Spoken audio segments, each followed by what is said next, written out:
বিএনপিকে কিন্তু কেউ ভাঙতে পারেনি। আপনারা খেয়াল করে দেখবেন, বিএনপি ভাঙার জন্য বহুত চেষ্টা করছে ফ্যাসিস্ট শেখ হাসিনা, কিন্তু বিএনপির একটা চুল পর্যন্ত নড়াতে পারেনি।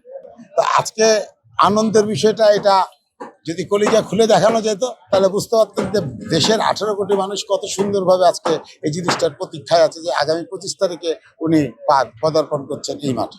আমি আপনাকে একটা কথাতে সুন্দরভাবে বুঝিয়ে দিচ্ছি, 17 বছর উনি যেভাবে দলটাকে ধরে রেখে মেধাশক্তি দিয়ে, যারা ফ্যাসিস্ট 17 বছর যারা ক্ষমতায় ছিল তারা বিএনপিকে ভাঙতে পারেনি।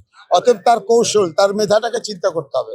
উনি আসলে আল্লাহ রহমতে ইনশাল্লাহ, কারণ তার বাবা ছিল প্রেসিডেন্ট, মা ছিল প্রধানমন্ত্রী, সেই থেকে অভিজ্ঞতা নিয়ে এবং দেশের সবার কাছ থেকে সে গুণীজনদের কাছ থেকে অভিজ্ঞতা নেবে, তৃণমূল কর্মীর কাছ থেকে অভিজ্ঞতা দিবে এবং যে 31 দফা আমাদের কাজ করছে, 31 দফার বাস্তবায়নটা হতে পারলেই দেশে শান্তি বিরাজ করবেই করবেই করবে আল্লাহর বিশেষ রহমত। কোকো ও শিয়া বাটারের ইউনিক কম্বিনেশনে তৈরি Natura expert care body lotion স্কিনের ড্যামেজ হিল করে, ত্বক রাখে সফট ও ময়েশ্চারাইজ। লুকিয়ে আর কতদিন, বাই বাই ড্যামেজ স্কিন।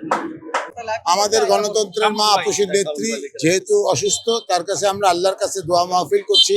আপনারা খেয়াল করে দেখবেন সারা বাংলাদেশেই দোয়া মাহফিলের ব্যবস্থা করছে এবং অনেকেই আমাদের দল মত নির্বিশেষে সবাই প্রার্থনার হাত তুলছে আল্লাহ মহান রাব্বিল আলামিনের কাছে তার সুস্থতা কামনায়। অতএব যেখানে সুস্থতা কামনা আছে সেখানে গান বাজনার কোনো প্রশ্নই আছে না। যেখানে আল্লাহর কাছে ফরিয়াদ করতে যাব সেখানে গান বাজনার কোনো ফরিয়াদ নেই। উনি যদি সুস্থ হয়, সুস্থ চিন্তার গান বাজনা কোনো হবে, যেগুলো আমরা দিয়েছিলাম, দেশটা তোমার বাপের নাকি, তোমার চেয়ার ভেঙে যাচ্ছে, দফা এক দাবি এক, শেখ হাসিনার পদত্যাগ, এইভাবেই অনেক কিছু গান আসবে দেশকে বাঁচানোর জন্য, নট অন্য কোনো ইয়ের জন্য। সাংস্কৃতিক বিষয়টা আমাদের মধ্যে আছে, আমরা কিন্তু গান করছি। দেখেন হাদি মারা গেছে, তাকে নিয়েও কিন্তু আমরা গান করছি, কিন্তু ঘটনাটা গানটা ওইভাবে করতে হবে যেটা মার্জিত থাকবে।